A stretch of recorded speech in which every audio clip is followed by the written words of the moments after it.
best founders that I've worked with that have got a VC or a PE backing are the ones that get it right between being able to communicate that I'm asking for input, but I'm not giving you more than a seat at the table. I'm not giving you the decision to make here.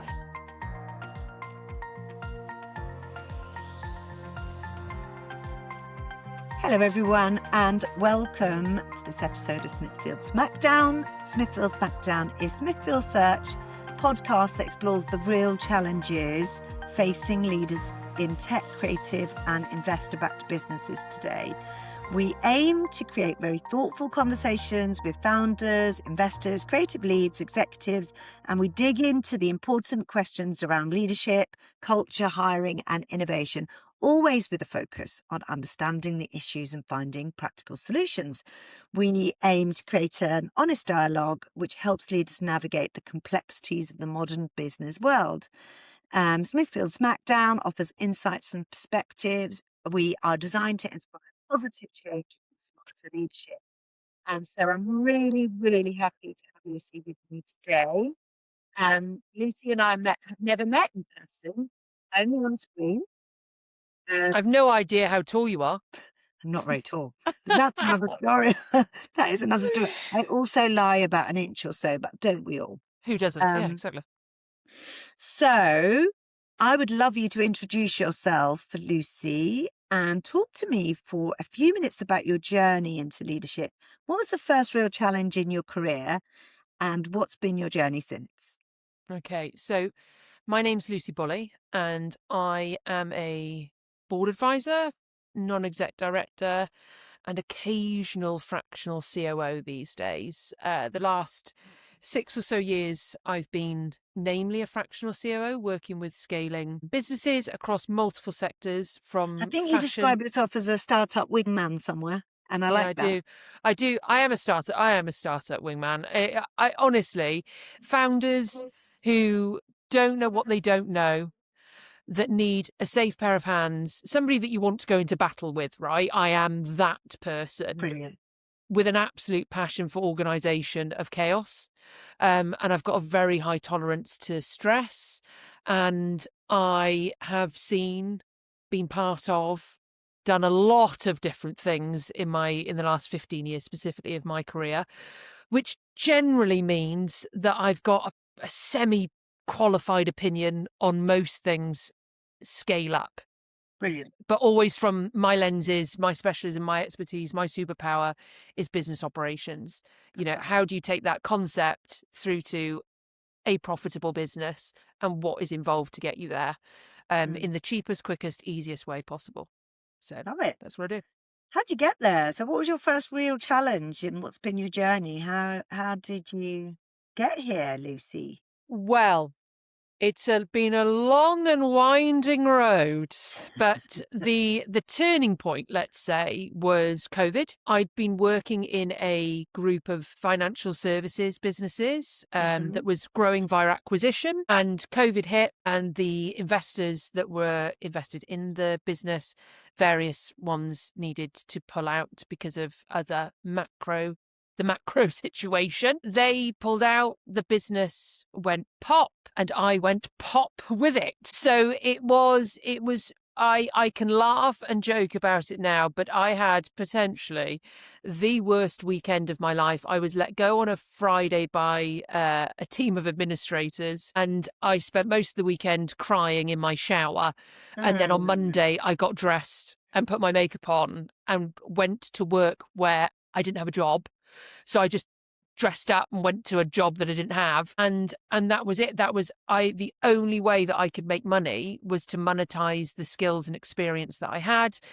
That Monday, I set up 2 businesses, one of which was a consultancy, the other which was a short-term management company. Never done that before. And I just went for it because I genuinely had nothing to lose. I had lost everything. I'd lost my career. I'd lost I was riddled with shame and embarrassment. I had a 2-year-old at the time. The world was blowing up. There was no chance of me getting a job. Also because I worked in scaling businesses. It's very difficult to write a CV for what Yeah. that job really is. Yeah. And operations quite often can be a bit of a catch-all. And what people don't need in crisis is generalists. Ultimately, they It's need so specialists that will solve a interesting. problem.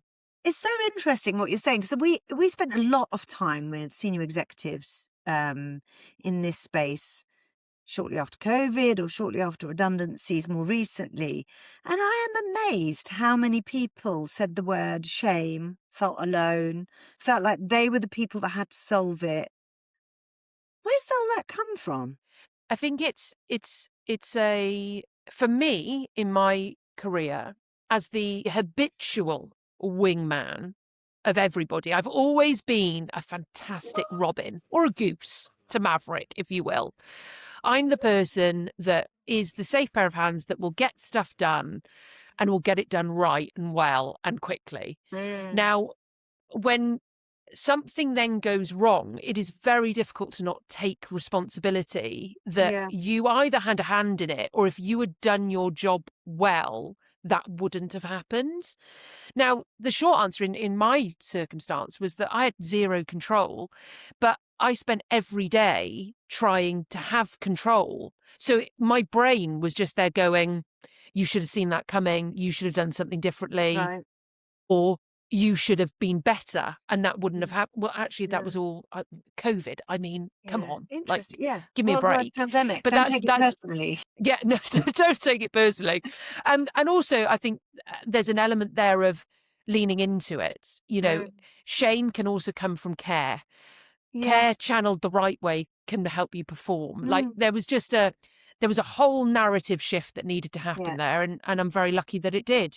Great. I have to say, though, the second part of that story, you have behaved quite differently than lots of other people I spoke to, because lots of other people I spoke to in very senior leadership roles, were in a kind of, well, the phone stopped ringing or people stopped asking for me. And what became quite apparent quite quickly, actually, is people hadn't had to get themselves a job before because they had recruiters or ex-clients, previous colleagues had taken them with them, and they genuinely had never had to lean into their network and hustle. And so we shared quite a lot of the value, and essentially what we do as a job, try to get people back working. And I think some of that was really, really positive for them experience, but there was a lot of learning in there as well for them. 100%. 100%. And there was a lot of, there was a lot of that split between doers and directors, and then that sort of the management layer got absolutely annihilated, and some people would go from up to down to up, like nobody really knew what truly was going to be the value add in a time that we'd never seen before. So it was, but look at me now. Look at you now. I want to look at you now and tell me, what were the next few weeks like? After that happened? Yeah. Horrific. Were they? They were absolutely horrific because I just didn't know what was up and what was down. And I won't lie to you, the best thing, being totally vulnerable now, the best thing that I did was that, as I said, on that Monday, I got up and I went to a coffee shop and just with my laptop and just sort of looked for work. It was very apparent that I didn't know what I wanted to do because I was in a state of panic. So what I did was I set up the two businesses, but of course I had no mark. I had nothing. I was just working it all out. And I made a commitment, which was that my son, who was 2, his life was not going to change because of this. So I rang a friend of mine who owns a farm and I said, have you got any jobs that need doing? And her mum rang me and said, we actually need one of the cottages painting. Do you want to come down and do it? And on the Tuesday, and for the following 6 weeks, I listened. Well, first thing was I made myself a cheese and pickle sandwich every day and a little lunchbox. I felt like a labourer. It was brilliant. I did something with my hands and it was tangible and that had a start, middle and end to it. Yeah. And I got paid cash in hand. Brilliant. HMRC. I didn't. HMRC I declared it. But it was the best thing. And I listened to The Secret. over and over and over again, right? Yeah, and I'd never listened to it before, and it wasn't. I haven't adopted. I'm not somebody that bangs the drum for it. But what it was a. I don't know what to do. I'm in a state of panic. Right, just kind of like do something, but go back to basics, and Mm. then the momentum started coming with the business and all that sort of stuff. But That's I so needed that. interesting, though, isn't it? Because most people, their employers or potential employers often dictate which way their career goes in. If you think about it, people go, "Oh, I got promoted," not "I Hmm. went for the promotion" or "I Hmm. wanted to be here." It's so often an employer that directs that. So I think the opportunity to start again must be pretty exciting, because you go right back to basics and go, "What am I good at? What can I do?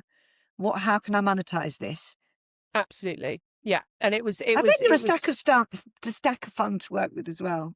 I mean, maybe Oh, not that week. not that week, but it was game changing. It helped me realize so much around. I'd always wanted to be self-employed to a certain extent. Yeah. I'd created this brand for myself, which was that I was really good at doing loads of different things, Mm. and I was really bad at monotony and boredom. But I didn't know how to apply that or channel that or how to make money from that. And actually being then an executive that comes and plugs and plays was an absolute dream Mm. situation. The phone still rings now in terms of, Yeah. I did some full-time projects in amongst all of that. But and you'll well know, there's certain roles where you go into businesses at a certain time in their life cycle, and it kind of, you go in with a sell by date of when you're going to come out of that, and it's not necessarily this is my forever. This is Yeah. I've got a job to do here for the next 2 years. It Yes. doesn't mean that I don't have a job. It means that there is a job to be done, and that's what I'm doing. And Mm. once it's And are you done, quite motivated by that, knowing that there's a love green it. light? You love it. Yeah. Love it. If I sink into maintenance, I'll just blow stuff up to fix it. Bored. Um, Absolutely. so a bit more about Look at Me Now. Yeah. What's your smackdown? And give me a bit of scene setting and relevance about why it's important today. Okay. So my smackdown is, should VCs and PEs get involved with essentially senior hiring and decision making, and to what extent, and when does it become meddling? The background behind this is that I work majoritively now with founders of a certain size where they are starting to recruit their C-suite. They're starting to bring in full-time roles rather than advisory roles. They're starting to carve out Hire full-time their roles. teams. Exactly. And they, especially if they are first-time founders, they don't necessarily know what good looks like, what they truly need in terms of, it takes a lot of self-awareness to know what your skills gaps are, not just Mm. on an org chart, but personally. And if you are VC funded or you are a P-backed business, there is an inordinate amount of pressure to also um, not necessarily tick the boxes, but make sure that that level of communication, involvement, not sign off, but certainly the things that are over and above the money, how much support you're getting from them, how much knowledge that they have in terms of your market. There's all these things that you're constantly trying to like sort of get this balance between the two things. Mm. It's not their business, but they are very much invested in it in more Mm. ways than one. So how you get that balance right between Yeah. how much, when to, and to what extent to involve your VC or your PE in those kind of decisions. Really interesting, isn't it? We're talking about VCs here, we're talking about private equity here and founder-led businesses. And actually, even at an individual level, they can be very, very different. You can work with a fund that really gets tech, and you can work with a fund that doesn't get tech to that level. And actually, how much they like to get involved in hiring, in my experience, conversations with them, varies wildly. Founders less so. Founders usually want to be very, very involved, but actually they've got a lens quite often on not everything that they need to have a lens on. So they're very on personality, chemistry, can this person want their Yeah. sleeve to get things done, but less vision about actually this person fit the purpose in 3 years time when we think the business is going to look like this. There's so many different considerations that we're trying to um, sort of unpack here. What do you think we could offer in terms of takeaways to people to kind of, is there a checklist or a what is the line of meddling? I think that for me, and not to make it sound too cheesy, but there's a sort of an asking for input rather than setting a precedent of control. So where it's a case of, for instance, the CFO role, let's take that as a classic, because many founders don't have finance experience.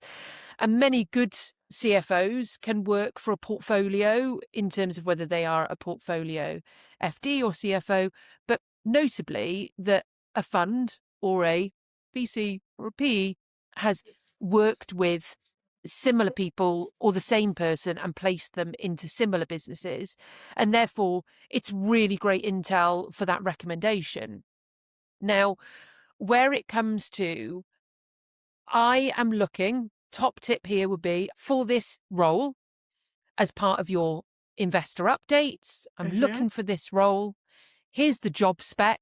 If anybody's got any recommendations, please let me know. And that's it. There's no kind of, oh, we want you to have this person, or we want to have sign off of that recruit. That's not the level of control that you're giving here. What you're asking for is input, recommendation, and then step away and leave me to make the decision on what's best for this business. Interesting, because I've spoken most recently mostly to PE funds actually, and they that is by and large what they've said is like, first thing we do, we might look at a CFO and a chairman, and that we would install. Actually, CPO and CTO, we don't have an alliance with anybody. Sometimes if we know somebody or somebody, comes across our radar, we may well make a recommendation. But most of the time we do leave that to the portfolio company. And then there have been a couple of instances where I've met PE funds that go, we would interview that person and help with the installation. And I think it largely depends on whether that person has expertise as well, right? Expertise and personality match, etc. And like I said, the best founders that I've worked with that have got a VC or a PE backing are the ones that get it right between being able to communicate that I'm asking for input, but I'm not giving you more than a seat at the table. I'm not giving you the decision to make here. And you are right that, as I've used the example of CFOs, they can have great links, but there's also a lot to be said for, there are so, CMOs, another great one. We almost want to be able to go and headhunt and bring over to replicate and do things that have already been done, and that there's a proof and evidence to do it. Because a big thing for me is the more unknowns that you can take out of scaling a business, the better. That's sort of like, this is what we're doing, this is how we're doing it, here's the vision, here's the plan, here's the budget. What can we make happen here? And for me, that the VC, where it's kind of an absolute golden ticket, is based on that we've seen it done like this here. Then rather really than that, helpful. you should do it like that. If that makes sense. So we're talking about, yes, they should, but it needs to be a collaboration, and whoever has the most experience and vision into what that role needs to deliver and what that person needs to be and work with. Yeah. And they're your VC and your PE, they're your sounding board. To give you more than just the investment, they need to be a sounding board. But they're not a search firm. They're not the decision maker. They're not in your day-to-day business, and nor should they be. And getting that balance right, and being able to also push back respectfully, politely. Good word. Politely. What a lovely word that is. I wonder if we can get that in the dictionary next year. So you can push back, and how you do that, and that sort of clarity around, who owns the decision? Who owns the decision? Just staying clear and as I said, respectful on that, and making sure that expectations are clear at the outset. And I think that's really important, actually, because if you don't get that bit right, the interview's a bit of a mess. The interview process is a bit of a mess. There have to be very clear metrics about what you're looking for, what you're looking this person to achieve, what kind of experience they might have, so that when you are interviewing that person, usually independently of each other, you have the same vision for what that person should look like, and there is a agreed sort of grading system, if you like, Yeah. about and you have a shared. So otherwise you will have one person who goes, oh, I really like that person, and Yeah. they work for my mate down the road. I don't know whether you've had this, but I've had a couple of instances more recently where founders have invited an investor to be in the final interview. And don't get me wrong, there's parts of it that I can see, especially for solo founders, that just desperate for support and to help with decision making. But actually, from a candidate's point of view, from a talent point of view, I don't necessarily feel like that is the right move. Bringing in a mentor of the founder or bringing in a colleague, a peer from another business, Yeah. great. That sort of pressure and dynamic, I don't think is necessarily welcome in the recruitment process. Well, I could bang on for ages about interviewing because nobody ever gets any training and they just go into interviews and, we're all... What does my gut say? Yes. And you've got to trust your gut, but you've also got to do your due diligence. And I think one of the things about interviewing processes, you've all got to have a role, right? And your role in this interview is I need you to look for this. And what often happens is a general chit chat. Another general chit chat. And I think particularly now when people are very cost sensitive and they're trying to make really good decisions, what they're actually asking for is, can you tell me that this person's okay? But they're not actually saying, these are some gaps that I didn't explore, or this is what I'm anxious about, or I'd like you to talk to them a bit more about this or stress test this. I think it needs to be a bit more directive.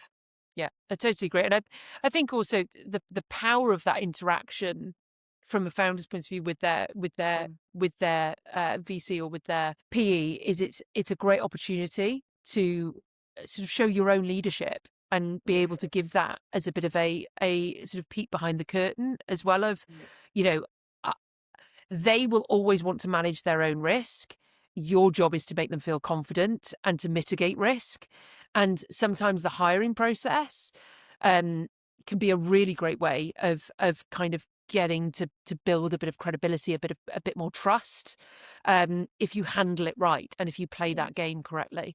Yeah, absolutely. And Lucy, this is episode 13, and the first time I'm going to say I can help with that as an executive search. Here she comes. Notoriously bad at selling ourselves, but yeah, that's exactly what we do. Well, it's the 13th. I mean, if it's not now, then it's never. Hey, Let's go for it.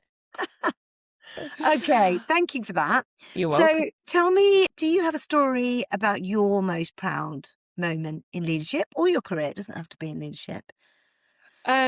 That you would share. I mean, to be honest with you, I am very proud of your story so far. I didn't know any of that stuff about COVID and putting your armour on and turning out. we all got some grey hair from that. But do you know, it's interesting because it's from a similar time, and it's actually only become sort of the proud moment recently. So 5-6 years on. So when I was in said role prior to it going pop, essentially my role was group operations director. God to some. Best email footer of my career. Shame it went bust. So I had an interaction not that long ago, this year, a few months ago, with somebody that I had worked with back then, and that I had actually I was having to deal with furlough, as many of us were. And they reached out to me asking for some advice on how to deal with an employee. Totally out of the blue. And it was because they had a very distinct memory of how I had dealt, I don't mean it disrespectfully, but I had dealt with that whole situation and them specifically, and that it had stayed with them. And it made me feel inherently proud because it was a reflection of my leadership style, which I don't necessarily understand what it is through the eyes of other people, if that Yeah. makes sense. I know what I want it to be.